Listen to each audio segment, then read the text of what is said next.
कहते हैं कि बाधाएं कब रोक सकती है आगे बढ़ने वालों को, और विपदाएं कब रोक सकती है मरकर जीने वाले को। बहुत बहुत धन्यवाद आपका। मिशन 50 के इस सम्मान समारोह में उपस्थित सभी अधिकारियों को बहुत सारी शुभकामनाएं। आप जहां रहें अपने परिवार को, अपने क्षेत्र को रोशन करें। आप जिस जगह पे जाएं ऐसा बिहेव करें वहां पे, जैसे अभी के वक्त में जितने लोगों ने आपसे सीनियर अधिकारियों ने आपको समझाया कि आप हमेशा अपने आचरण में शालीनता लाएं। हम तो यही कहना चाहेंगे कि आप जहां पर भी ड्यूटी जाए, जिस दिन आपका ट्रांसफर हो, वो एक अखबार ना बने, बल्कि वहां के लोगों को एक छाप छोड़ के जाए और लोगों को लगे कि नहीं हमारे यहाँ से परिवार का सदस्य जा रहा है, ना कि हमारे यहाँ से किसी अधिकारी का ट्रांसफर हो रहा है। हम बहुत बहुत धन्यवाद करना चाहेंगे रंजीत सरकार की, इतने बिजी शेड्यूल में भी आप लोगों के बारे में इतना सोचते हैं। कभी हमारी फोन पे बात होती थी तो हम सर से पूछा करते थे अक्सर कि सर टाइम कैसे निकाल लेते हैं, तो कहते हैं कि सर सैटरडे संडे तो हम निकाल ही लेते हैं। तो आप लोगों से भी कहेंगे कि देखिए इतना बिजी शेड्यूल में भी आपको के लिए इतना समय निकालते हैं सर। आप भी जहां भी रहे तो आपको अभी तो आपके सामने दो चैलेंज है। आपको अभी यूपीएससी के लिए भी जो सेलेक्ट हो गए बीपीएससी के लिए, उनको यूपीएससी के लिए आपने बहुत सारे ऐसे लोग हैं जो अभी बीपीएससी के लिए लगे हुए हैं, उन लोगों को भी मेरी शुभकामनाएं। आप जल्दी से ज्यादा मेहनत करें। इस बीच आप समाज सेवा को भी ध्यान में रखेंगे। समय 24 घंटा अगर आप सही से सदुपयोग करेंगे तो बहुत बड़ा समय होता है 24 घंटा। ऐसा नहीं है कि 24 घंटे में बहुत छोटा समय होता है, बशर्ते आप उसको बर्बाद मत कीजिए। समय को करेंसी की तरह यूज कीजिए।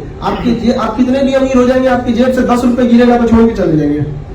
आप अधिकारी बन गए, आपकी जेब से गिरेगा नहीं छोड़ेंगे, लेकिन आप अपना समय क्यों छोड़ देते हैं, जबकि आपको पता है कि उस 10 रुपए से ज्यादा आएंगे तो उस समय की है, लेकिन आप उसको यूज नहीं करते हैं, जिस वजह से आपको लगने लगता है कि 24 घंटा बहुत छोटा समय होता है। समय को मत गंवाइए, ये बार बार नहीं आता है। समय गंवा देने के बाद बहुत सारी चीजें होती है। कुछ लोग कहते हैं ना कि समय के साथ बहुत कुछ सब कुछ ठीक हो जाता है, ये हर जगह सही नहीं होता है। कभी कभी समय के साथ सब कुछ बर्बाद भी हो जाता है, इसलिए उसके हाथ में मत दीजिएगा। उस समय बहुत खतरनाक चीज है। घमंडी तो उससे ज्यादा कोई नहीं है। सीधा कहता है समय कि तू मुझे आज बर्बाद कर, मैं तुझे कल बर्बाद कर दूंगा। आज बचा ले, मैं वादा करता हूं तुझे कल बचा लूंगा। इसलिए समय का बहुत उपयोग कीजिएगा। और हम विशेष रूप से इस बात के लिए रंजीत सर को धन्यवाद करना चाहेंगे कि आपने पटना की बिहार की एक समस्या क्या थी एजुकेशन सेक्टर में, इसका बहुत ज्यादा इंडस्ट्रियलाइजेशन हो रहा था। इसको मतलब एक पेशा बना लिया था लोगों ने पैसे कमाने का। जैसे सर ने भी कहा क्वालिटी की कमी, और सबसे बड़ा समस्या हम यहाँ फेस किए पटना में कि हर टीचर को पढ़ाने से ज्यादा उसको अपना पोस्टर चिपकाने की जरूरी है। हमारा पोस्टर मार दे यहाँ पर, दूसरे को आने मतलब ये इस मंच पर सर ने सबको यहाँ बुलाया, इस चीज को बदला। देखिए टीचर आपको सफलता में सबका योगदान होता है, आपके शिक्षक का होता है, आपके दोस्तों का होता है, आपका अपना मेहनत होता है, परिवार का माहौल होता है, सब चीज का मेहनत होता है। ढेर सारे जैसे अब एजुकेशन फील्ड में देखिए हम कई बार ऐसा फील करते हैं कि एक टीचर दूसरे टीचर को कहता है क्या जाकर पढ़ना अधिक वाले भाई जा रहा हूँ, पागल है क्या हुआ जो जा रहा है, आप उसको दिए, आप उसको अच्छा से दीजिए। तब अब आप मिशन 50 में पढ़ने रहे अपना शहर गाँव मोहल्ला छोड़कर, अगर वो सुविधा वहां मिलती तो आप यहाँ पे। अब इसमें जेन्युइन है कि आपको यहाँ मिल रहा है तो ही तो आप यहाँ पे आए हैं, लेकिन नहीं, सारे शिक्षकों को भी हम यही कहना चाहेंगे कि पढ़ाई पर ज्यादा फोकस करें, प्रचारबाजी पे ज्यादा नहीं होना चाहिए। जैसे सर ने भी कहा कि सबको डायरेक्टली इनडायरेक्टली इस संस्था का बहुत सारा योगदान रहा आप लोगों की सफलता में। सबको समेट के चलिए, जैसे दोस्तों में अभी सर ने बताया कि सब लोग अपना चप्पल बदल के पहन लिया करते थे स्टूडेंट लाइफ में, ऐसा बहुत बार होता है। हमारा पढ़ाई के हम आपको अपनी बारे में बताते हैं, वैसे तो हम अपने बारे में अपना नाम तक नहीं बताते हैं हम लोग मतलब इस टाइप में हमारा मतलब हमसे कोई पूछते सर आपका जाति मजहब क्या है, हमारे लिए दो ही पहचान है। हमारा धर्म हम हिंदुस्तानी है, जाति जान लीजिए कि हम एक शिक्षक हैं, इसके सिवा मेरा कोई परिचय नहीं। मेरे लिए यही परिचय है। मेरे देश का परिचय रखिए ना, एक से एक महान लोग आए इस पृथ्वी पे से चले गए, यहाँ पर हमारे देश का नाम रहना चाहिए। तो हमारे टाइम पे क्या हुआ था ना, माहौल बहुत सारे लोग आपको डिस्ट्रैक्ट करने वाले मिलेंगे। हमको जब हमने इंटर पास किया था तो हमको फौज में जाना था, तो फौज में हमें एनडीए जाना था, हर हाल में करना था। हमारा हाथ टेढ़ा है, हमारा सपना ही टूट गया, दूसरा कुछ सोचे ही नहीं थे। आप लोग तो कम से कम सोचे ना कि भाई यूपीएससी भी, हम लोग को कुछ सोचे ही नहीं थे, फौज नहीं जाना है। तो किसी ने सिखाया हम लोग को, कहा कि वेल्डिंग सीख लो। वेल्डिंग की लोहा की वेल्डिंग करते हैं लोग, सऊदी में बहुत अच्छा सैलरी मिलता है। हम वेल्डिंग सीख लिए, बहुत मस्त वेल्डिंग मारते हैं बाद में, लेकिन पढ़ाई करते रह गए थे, वेल्डिंग भी मार देते, पढ़ाई भी कर देते। फिर किसी ने कहा कि ना ये तो पुराना हो गया, पता नहीं कौन सा आर्गन वेल्डिंग की दूसरा नया नया आ गया, इसको छोड़ो, जेसीबी सीखो, आजकल उसमें बड़ी पैसा है। तो जेसीबी आदमी सीखा कि भाई इसमें थोड़ा ठीक ठाक पैसा मिलता है, लेकिन मन नहीं लगता था। पता नहीं क्यों ये किताब जो था अपनी ओर खींचते जाता था। सो अभी अच्छा लगता था पढ़ने में किसी किसी चीजों को, जबकि हम बीएससी किए हुए थे और हमको ना ज्योग्राफी, हिस्ट्री, इस सब चीज में बड़ा खिंचाव रहता था। तो दोस्त कहते थे पगला गया है तुम, तो अपना फिजिक्स, केमिस्ट्री, मैथ देखो। हम कहे कि हम देखते तो नहीं है, हम जो टाइम बचा रहता है उसको लाल पीला हरा देखने की जगह पे हम देखते हैं आपका ज्योग्राफी वगैरह ये सब चीजों पे। यहाँ पर उसमें जेसीबी वगैरह भी आदमी को आ गया, वेल्डिंग भी मस्त मार लिया, सोच रहे थे कि अब विदेश निकला जाए यहाँ पर। तब तक क्या हुआ कि कुछ दोस्तों ने हमें कहा कि भाई तुम एक काम करो, जो मतलब लड़के हैं उनको पढ़ाओ। तो रियल में आप बताएंगे, हम आपको बताते हैं कि आप खुद को जो पढ़ते हैं ना, उससे कई ज्यादा रिवाइज आपको होता है जब अपने कलीग्स को, अपने साथ में मतलब जो आपका फ्रेंड सर्किल उसको बताते हैं। रीजन क्या है कि अगर आप जैसे यहाँ इतने लोग हैं, आप सब लोग का कंसंट्रेशन है, हो सकता है किसी का नहीं भी होगा, लेकिन हमारी तो मजबूरी बनती है भैया कंसंट्रेशन यहाँ रखना। ऐसा थोड़ी होगा घर पे सोच रहे मम्मी का क्या इधर भाषण दे रहे, नहीं हो सकता ना। तो पढ़ाने के वक्त में भी यही होता है। तो कोशिश करिए अपने रूम में, लॉज में, जहां भी रहते हैं उन सबको बताते रहे, क्योंकि जैसे जैसे आप पढ़ाते रहेंगे वो सारी चीजें आपस में रिवाइज होती रहेगी। आपके परिवार का भी आपकी सफलता में योगदान है, शिक्षकों का भी, सबका है। ये माला के समान है, एक मोतियों की माला होती है उसके समान है। आप किसी, ऐसा नहीं है कि आप दोस्त आपके खराब रहेंगे, उनमें पढ़ाई का माहौल नहीं है, घर में नहीं है, तो आपसे कहते हैं ना, राह को रोशन करता था जो तारा पीछे छूट गया, माला क्या वह रह सकती मोती जिसका एक टूट गया। अब सबका योगदान रहेगा और गरीबी अमीरी पे नहीं ज्यादा ध्यान देना चाहिए। सर ने भी बताया कि शालीनता रखिएगा, अपने से छोटों को अगर कोई गलती हो जाए आपके जॉब टाइम पे तो उसे माफ कीजिएगा, बड़ों से हमेशा अगर कोई गलती हो जाए तो एक्सेप्ट कर लीजिएगा। ज्यादा मतलब विश्वासघात वाला चीज नहीं कर। कहा भी जाता है कि सच बोलकर रिश्ता तोड़ लीजिए, न कि झूठ बोलकर विश्वास तोड़िए, क्योंकि विश्वास दोबारा नहीं बनता है, रिश्ते तो दोबारा भी बन जाएंगे। इसलिए कभी भी किसी को छल कपट वाली चीजों को नहीं कीजिएगा और नसीब पर बहुत ज्यादा नहीं करना चाहिए आप लोग को। कई लड़कों कहते हैं मेरा किस्मत ही खराब था, इस बार नहीं हुआ। अरे तू खराब था, सुधा थोड़ा किस्मत तो किया खराब था, मेहनत करेगा नहीं यहाँ पे तो क्या हो जाएगा। यहाँ पर लॉकडाउन में सर हम आपको बताते हैं इतनी समस्या आ गई थी हम लोग की। लॉकडाउन में कोचिंग के रेंट्स वगैरह सब कुछ रहते हैं। लॉकडाउन हो गया, हमको पढ़ाए कैसे, और हम पढ़ाएंगे नहीं तो हमारा बदल दर्द करने लगे। 14-15 घंटा पढ़ाने की आदत थी। अब लॉकडाउन में समझ में नहीं आता था, मच्छरदानी में सो के छेद गिनते थे, मच्छरदानी में क्या करें। हमारे जैसे आदमी को आज भी फेसबुक चलाने नहीं आता, यूट्यूब पर आज भले मेरे 13 मिलियन, आज तक हम लाइव कैसे हुआ जाता है पता ही नहीं। आपको जान के विश्वास नहीं होगा, 2016 का मोबाइल है मेरा, सैमसंग J7, अभी भी यही चला रहे हैं यहाँ पर।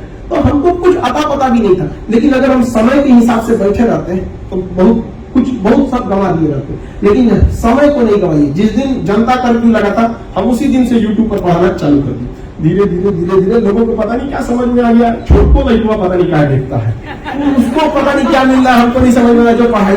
तो हमको एक चीज समझ में आया कि कहीं ना कहीं शिक्षक लोगों के साथ एक घोटाला समझिए इसको, क्योंकि टीचर जो है ना आजकल अच्छे टीचर को ढूंढना बड़ा मुश्किल हो गया है। आते हैं, पढ़ाना क्या है, आए एकदम चल के हाँ बच्चों कल कहाँ तक पढ़ाए थे, ये जमाना गया। अब हर शिक्षक को और हर स्टूडेंट को पहले से पढ़ के आना पड़ेगा। आप कोई भी फिल्म देखिए, चाहे वो साउथ का हो चाहे कहीं का, आपको बोरियत महसूस नहीं होगी। रीजन क्या है कि उसके 2 साल पहले से उसका डायरेक्टर मेहनत कर रहा है, कौन सा सीन डाले, किस जगह पे जाकर शूटिंग करे, कैसा इमेज रहेगा, ड्रेस कोड कैसा रहेगा, कौन सा डायलॉग रहेगा। तो टीचर को भी यही सोचना चाहिए कि हम जब पढ़ाएं तो कौन सा स्क्रीन लगाए, कौन सा यूज करें, ताकि बच्चों को ज्यादा से ज्यादा समझ में। और इस मामले में सामने भी बड़ा डिजिटल वगैरह, डिजिटल स्क्रीन वगैरह सब चीज की व्यवस्था रखी है, जिससे कि लड़कों को भी समझने में आसानी होगी। हम लोग के समय में सर हम लोग अमीबा देखने नहीं किए थे, पढ़ लिए थे अमीबा क्या होता है। एटलीस्ट अब तो वो टेक्नोलॉजी आ गई कि देखो भैया ऐसे होता है, टीचर ने बना दिया तो बना दिया, नहीं तो पता ही नहीं चलता था क्या हो रहा है यहाँ पर। तो नसीब वगैरह पे भी नहीं बैठिएगा, आप मेहनत करते रहिए, समय मत गवाइएगा। समय बड़ी खराब चीज है, समय के पास इतना समय नहीं है कि आपको दोबारा समय देगा। कभी कभी देखिएगा छोटी सी लापरवाही बहुत बड़ा ब्लंडर हो जाता है, इस चीज को कभी मत गवाइएगा। किस्मत पे मत रखिएगा, किस्मत सबका एक जैसा होता है। अगर आप किस्मत के भरोसे रखेंगे ना तो आपको वही मिलेगा जो आपके नसीब में है, लेकिन आप मेहनत के भरोसे रहेंगे ना तो भगवान भी आपका किस्मत बदल देगा, कहेंगे ठीक ठाक है इसी को देगा था। किस्मत पे कभी नहीं बैठना चाहिए। ये मगध की धरती है, यहाँ किसी को नहीं पता था कि एक चंद्रगुप्त मौर्य जो मगध का सिंहासन संभालेगा, और वह मगध जिसका एशिया में भी उसने कोई टक्कर नहीं लेता था। लेकिन हम लोग की लापरवाही है जो उस मगध जैसे साम्राज्य को आज हम खो चुके हैं। वास्तविकता तो ये है कि हम अपने पूर्वजों के दिए गए सम्मान और उनके धरोहर के बदौलत हम जी रहे हैं कि हम बिहारी हैं, हमारे यहाँ से चंद्रगुप्त, हम बिहारी चाणक्य, हम बिहारी यहाँ से अशोक। अभी के वक्त में देखना चाहिए, जैसे साहब ने भी बताया कि यूपीएससी में सक्सेस रेशियो जो एक वक्त था जब 35% 30% था, आज 8 से 9% आ गया। ऐसा नहीं है कि हमारे यहाँ मतलब पढ़ने के माहौल नहीं है। ये अलग बात है कि हमारे यहाँ थोड़ा इंफ्रास्ट्रक्चर की कमी है। आज भी गांव है तो गांव में भी देखिएगा लड़के में मेहनत ज्यादा होता है। शहर में भी शहर से ज्यादा गांव के लड़के मेहनत करते हैं, क्योंकि उन लोग बचपन से इस चीज को देखे रहते हैं। अब स्टडी में हमेशा निरंतरता रखिए। बहुत सारे लड़कों को देखते हैं कि ये किताब को पढ़ें, वो किताब पढ़ें, ऐसे किताब पढ़ें। जैसे अभी आपने रंजीत सर की ये किताब देखेगा, हम बैठे थे तो हम देख रहे थे किताब को, बड़ा फुर्सत से। सर इतना टाइम मिल जाता है अच्छा, कोविड में आप लिखे हैं, चलिए बढ़िया। कोविड में, हाँ, लेकिन कोविड में एजुकेशन में बड़ा सब काम हुआ। जैसे ये किताब है रंजीत सर की। अब बहुत सारे लड़कों को लगेगा कि ये किताब पढ़ेगी, 4 किताब पढ़, ऐसा नहीं होता। देखिए, आप अमूमन जानते हैं कि किसी जगह पर 50 फीट खोद दीजिएगा तो पानी निकल जाता है। अमूमन यूपी बिहार में यही होता है। आप 10-10 फीट 5 जगह खोदिए, खोदेंगे तो आप 50 फीट, पानी निकलेगा? नहीं निकलेगा। आप कैसनो बढ़ा रहे सूखा जमीन है, एक जगह 50 फीट खोद दीजिए, पानी निकल जाएगा यहाँ पर। तो यही होता है विद्यार्थी जीवन में। यो पढ़ेगा, दोनों चौपट हो जाएगा। अरे एक तो पढ़ो, यहाँ पे तुमको पूरा अच्छा से याद रहेगा। हमारी 2016 का मोबाइल एक चलाते हैं, हमको कौन इमेज 2017 में फोटो खींचे थे, कोने गैलरी में हमको याद है। एक बार में आंख बंद करके बता देंगे क्या है। रीजन क्या है, इसको इतना यूज किए कि अपने चेहरा से ज्यादा इसको याद है हमको। उसी तरह किताबों को भी आप एक अच्छी किताबों को सेलेक्ट कीजिए, उसको 5 किताब को एक बार पढ़ने से बेहतर है एक किताब को 5 बार पढ़िए, उसी से हो जाएगा। और हार मत मानिए। कई लड़कों को देखते हैं ना, एग्जाम से पहले ही हार देता है, तो अक्सर होगा ऐसे। जितने लोगों का सिलेक्शन नहीं होता, देखिएगा एग्जाम के 15 या 20 दिन पहले, जहां पे उसको अच्छा से कंसंट्रेशन बना के रखना चाहिए, कॉन्फिडेंस बना के, उस समय उसको रियलाइज नहीं होगा, गलती हो गया यहाँ पर। अजीब हाल है यार, आखिरी गुच्छे की आखिरी चाबी भी ताला खोल देती है। ऐसा नहीं हो सकता कि आप सफल नहीं होंगे। किस्मत को गोली मारिए। कहा भी जाता है, अपनी मंजिल को भुला कर जिया तो क्या जिया, है दम तुझमें उसे पा कर दिखा। लिख दे खून से अपनी कामयाबी की कहानी और बोल उस किस्मत को, है दम तो मिटा के दिखा। आपने जितने लोग अधिकारी सेलेक्ट हुए हैं, क्या किस्मत के दम में है? किस्मत में इतना पावर है कि उनसे वो पद छीन सकता है? कभी नहीं छीन सकता, जब तक आप जाके कुल्हाड़ी के पैर न मारे। यहाँ पर सर ने बताया ना अभी ड्यूटी का सिद्धांत, बॉस के बारे में, सीनियर इज ऑलवेज करेक्ट, वो वाला रिलेशन मेंटेन करके रखिएगा। कहीं ऐसा ना हो कि नहीं युवा है हम एकदम जाके लड़ जाएंगे, आप क्या जानते हैं, ऐसा नहीं होता। कभी कभी ना डायरेक्ट नहीं बोला जाता है। इस चीज को आप आगे समझिएगा, क्योंकि बहुत सारी ऐसी चीजें होती हैं जो जिंदगी हमें सिखाती है।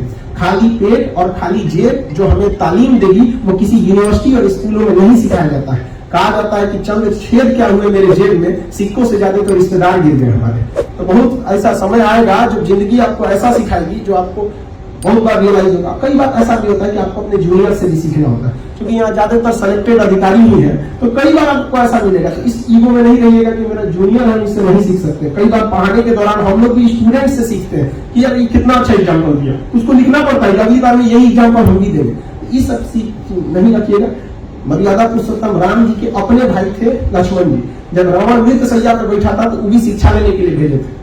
तो आप देखिए, भगवान लोग को भी शिक्षा की जरूरत पड़ेगी रावण जैसे आदमी को। तो आप ऐसा मत सोचिए कि जूनियर है इससे हम क्या सकते। एक अच्छा माहौल बना के रखिए। अब हमको याद है हमारे कई ऐसे स्कूल, हम लोग सरकारी स्कूल में पढ़े, 30 रुपया फीस था, और पढ़ाई से ज्यादा ध्यान रहता था ऊपर की बिल्डिंग मत गिर जाए, ऐसे हमेशा कुछ उसमें से गिरते रहता था ऐसे। लेकिन अब पढ़ाई में कुछ टीचर इतने बेहतरीन थे कि जब वो रिटायर हुए तो ऐसा लगा था जैसे हमारे परिवार में किसी की मृत्यु हो गई।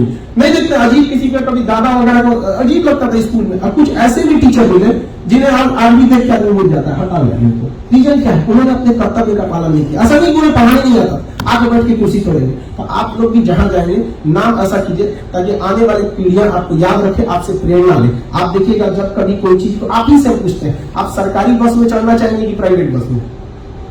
सिंपल बात, ज्यादातर लोग कहेंगे प्राइवेट बने। रीजन क्या है कि जो सरकारी पद पर गए, जो अधिकारी बने, उन्होंने क्या समझ लिया, इसको जिम्मेदारी से ज्यादा ठाट समझ लिया। अरे हमारा आप क्या लिखा, कम से कम इस चीज को मत कीजिए। आज ये जो डिफरेंस देखने को मिलता है, ये यही होता है कि आज से 30 साल पहले लोगों ने गलतियां किया है। तो आज हम लोग उनकी वजह से भुगत रहे हैं। आने वाले आप ऐसी कोई गलती ना करें कि आने वाले 30 साल में लोग ये कहें कि नहीं, अधिकारी जो बनते हैं ये अपनी रिस्पॉन्सिबिलिटी को नहीं निभाते हैं। कम से जहां जाइए तो कम से कम ऐसा माहौल बनाइए ताकि आपके साथ, आपके क्षेत्र के साथ, आपकी संस्था जो मिशन 50 जुड़ी हुई है, आज ये बड़ा खुशी हुआ हमें इस बात को सुन के कि जो लड़के हैं 50 उन्हें फ्री में पढ़ाया जाता है। उसके बावजूद अगर कोई फाइनेंशियल प्रॉब्लम हो जाता है बच्चों को तो 50 सीट के बाद भी फ्री देते हैं। ये बहुत बड़ी बात है सर आपके लिए, इसके लिए दिल से हम आपको धन्यवाद देते हैं। ऐसा इस जो मतलब आप देखिए आजकल शिक्षा को व्यवसायीकरण इतना तेज हो गया है कि आप पॉलिटेक्निक के एग्जाम में सर कोई छोड़ता नहीं है। यहाँ पर आईएएस की एग्जाम तो बहुत, उसके बाद भी एक नॉमिनल फी में पढ़ाना ये अपने आप में एक बहुत बड़ी बात है, जो इस बात को दिखाता है कि आज हम 21वीं सदी में जी रहे हैं। आज राजा का बेटा राजा नहीं बनेगा, बल्कि राजा वही बनेगा जिसके अंदर योग्यता होगी, और योग्यता आपको शिक्षा से मिलेगी, क्योंकि शिक्षा उस श्रेणी का दूध है जिसने पिया है वो दहाड़ा है इसे, और उसकी दहाड़ पूरे लोग को सुनना पड़ता है, चाहे आप कहीं पे भी बैठे रहिए यहाँ पर। इसलिए शिक्षा से कभी मत भागिए। बहुत बार ऐसा होगा यंग एज में आपको डिस्ट्रैक्शन हो जाता है। आजकल मोबाइल में, व्हाट्सएप में, लाल पीला हरा के चक्कर में आप लोग बहुत दूर हो जाते हैं। तो इस सब से दूर रहिए, क्योंकि आप लोग यंग हैं और हम भी आप समझते हैं जिस रास्ते पे आप जा रहे हैं उसके हम कभी ट्रैफिक पुलिस रहे थे, मतलब आपको क्या बताया जाए। इसलिए आप देखिएगा मोबाइल में भी दो चीजें होती है, एक आपका ओरिजिनल स्क्रीन और एक टेम्पर ग्लास। तो टेम्पर ग्लास टूट जाए तो दिक्कत नहीं होना है भाई, 100-150 रुपया का टेम्पर ग्लास लग जाता है। उस तरह लाइफ में जो आपको लात मार के जा रहा है वो टेम्पर ग्लास है, टूट गया छोड़ो दूसरा लगा लेंगे यार, स्क्रीन बचा लाना चाहिए हमारा। लाइफ में किसी के लिए आंसू मत बहाइएगा, क्योंकि वो आपके आंसुओं के काबिल नहीं होगा, और जो आपके आंसुओं के काबिल होगा कभी आपको रोने नहीं देगा। अपने माँ से पूछिएगा, कभी आपको रोने नहीं देगी। और माँ बाप का हमेशा सम्मान रखिए। माँ बाप और शिक्षक कभी इनका नहीं, मतलब इनके सम्मान में कभी कमी नहीं होनी चाहिए, क्योंकि माँ बाप एक ऐसे आईना होते हैं जिनमें बच्चे कभी बूढ़े नहीं होते हैं। आप कितने भी बड़े हो जाइएगा, माता पिता के पास जाए बबुआ खाना खिलो, एकदम आराम से बोले, इसलिए उनके सम्मान में कभी कमी मत कीजिए। 5 साल में, अभी सर ने भी बताया कि 5 साल में माँ बच्चे को जितना बड़ा करती है ना, उसका आधा भी आप मेहनत कर देंगे तो यूपीएससी निकल जाएगा, इतना मेहनत होता है। और देश में लड़कियों के लिए भी कहना चाहते हैं कि देखिए हम लोग 1947 में आजाद हो गए, अब 2021 तक हम लोग सोच रहे हैं कि देश को आगे कैसे बढ़ाए। एक जो गलती हो रहा है जानते हैं क्या, पुरुष जो है अकेले सोच रहा है आगे बढ़ाए। अरे थोड़ी क्या, जिस दिन महिलाओं को साथ लेंगे ना 2021 से 31 तक में आगे चल जाएगा। हम लोग महिलाओं को अलग छोड़ दिया जाता है। और अगर कोई पुरुष का रिजल्ट होता है तो उसने केवल एग्जाम से लड़ा है, मेहनत किया है, लेकिन अगर एक महिला का रिजल्ट होता है तो उसने पुरुष एग्जाम से तो लड़ा ही है, समाज से भी लड़ा है, क्योंकि समाज महिलाओं को पढ़ने नहीं देता है। और ग्रामीण क्षेत्र में तो और भी वहां पे पढ़ने नहीं देते हैं लोग, आपको इस समाज से लड़ना पड़ेगा। और आज भी समाज में महिलाओं की जो स्थिति है, जो कमी है, उसके लिए कहीं ना कहीं हम कठोर शब्द का प्रयोग कर रहे हैं। महिलाएं भी कुछ हद तक जिम्मेदार है, क्योंकि पुरुषों ने साबित किया है इस चीज को। बहुत हद तक पुरुषों ने मेहनत करके, लड़कों ने दिखाया है कि हमारा रिजल्ट हो जाता है, भले 4 साल 5 साल बाद लेता है, लेकिन लेता है, कहीं ना कहीं सक्सेस हो। लेकिन लड़कियों में क्या होता है, जिस जुनून से आती है उस जुनून में नहीं होके, और यहाँ पे क्या होता है, सांसारिक दुनिया में, रंगीनों की दुनिया में बह जाते हैं लोग, वापस घर जाते हैं। तो एक लड़का अगर यहाँ से खाली हाथ रिजल्ट नहीं होगा जाएगा, उससे कोई दिक्कत नहीं है, दूसरा लड़का फिर आएगा। लेकिन लड़कियां याद रखिए, अगर आप खाली हाथ लौट गए तो आने वाले 50 लड़कियों का आपने रास्ता रोक दिया। उनके माँ बाप नहीं भेजेंगे उनको, इसलिए आपको ज्यादा मेहनत करना है, और आप उन 50 लड़कियों की असफलता की अपराधी हो जाइएगा, इसलिए इनसे ज्यादा मेहनत करना है। और सेकेंडरी चीज को सेकेंडरी लाइफ में हम आपको बताते हैं ना, ये चीज यंग जनरेशन में ये डिस्ट्रैक्शन बहुत ज्यादा हो जाता है यहाँ पर, इसलिए इस सब चीजों से बच के रहना है, क्योंकि समय का भी अभाव है। हम आप लोग को भी यही कहना चाहेंगे कि देखिए कोई देर नहीं सोचिएगा। बहुत सारे लोगों का कहना है कि बहुत देर हो जाती है, जैसे हम आपको बताते हैं यूट्यूब चैनल जब अपना बनाए थे तो जितने टीचर लोग थे, एक्चुअली दिल्ली में बहुत सारे लोग, उन लोग के 1 मिलियन थे। हमको कुछ आता नहीं, आज भी लाइव कैसे होना नहीं पता है, फेसबुक हमको पता ही नहीं, मेरा फेक फेसबुक पे 2 मिलियन फॉलोअर है, और रिपोर्ट कैसे करना होगा सुझाव पता नहीं है यहाँ पर। तो कोई बात नहीं, तो हमको बड़ा फ्रस्ट्रेशन हुआ, हकीकत बताते हैं बहुत फ्रस्ट्रेट हुए। लेकिन लाइफ में मेरा एक बहुत सिद्धांत है, हम हर जगह उसको अपनाते हैं। लाइफ में लास्ट आना मायने नहीं रखता है, लास्ट शुरुआत करना मायने नहीं रखता है। लाइफ में हमेशा फास्ट कीजिए, लास्ट आइए, लेकिन इतना फास्ट आइए कि पूरी दुनिया देखते रहे। आपको एग्जाम्पल देते हैं, जियो कंपनी का नाम सुने होंगे, रिलायंस की टेलीकम्युनिकेशन थी, जियो का नहीं था। जियो ने एक ही बार आया, एक ही बार 4G, एक ही बार 4G, सबसे लास्ट में आया जियो। सबसे फास्ट कौन आया? जीरो, सबको साबित कर दिया। इसलिए लाइफ की एंट्री कैसी भी हो, एग्जिट धांसू होनी चाहिए, पूरी दुनिया देखे कि आपको हाँ भैया ने इसने एग्जिट किया। हार नहीं मानना चाहिए, जब जागो तब सवेरा, मेहनत करते रहिए। आपको 24 घंटा बहुत होता है। जितने लोग अधिकारी सेलेक्ट हुए उन सबको शुभकामनाएं। आपको आगे बढ़ते रहना है, आपको अपने परिवार का, मिशन 50 का, रंजीत सर का, सबका मान सम्मान बढ़ाना है। आने वाले वक्त में हम फिर ये उम्मीद करेंगे कि आप जितने बीपीएससी में सेलेक्ट हुए हैं, अगली बार यूपीएससी में इस सम्मान समारोह में रखा जाए, और इसलिए कि यहाँ से बीपीएससी के बाद ये लोगों ने आगे जाके सफलता लिया। 24 घंटा बहुत बड़ा समय होता है, आप इससे घबराएंगे नहीं। जो अभी तैयारी कर रहे हैं उनको ढेर सारी शुभकामनाएं, मेरे आशीर्वाद हमारा उनको। आप डिस्ट्रैक्ट नहीं होइए, पढ़ते रहिए, ज्यादा किताबों की ओर मत भागिए। मतलब एक ही किताब, एक से दो अच्छी किताबें रखिए, उस पर फोकस कीजिए। जब भी कोई आपका दोस्त कहे तुम्हारा सिलेक्शन नहीं होगा, भागे, उसको यहाँ से हटाइए वहां पर। देखिए, जीतने का मजा तभी आता है ना कि पूरी दुनिया हार के इंतजार में बैठी है, और तब जब जीतिएगा तब उसका मजा ही कुछ और होता है। तो पूरी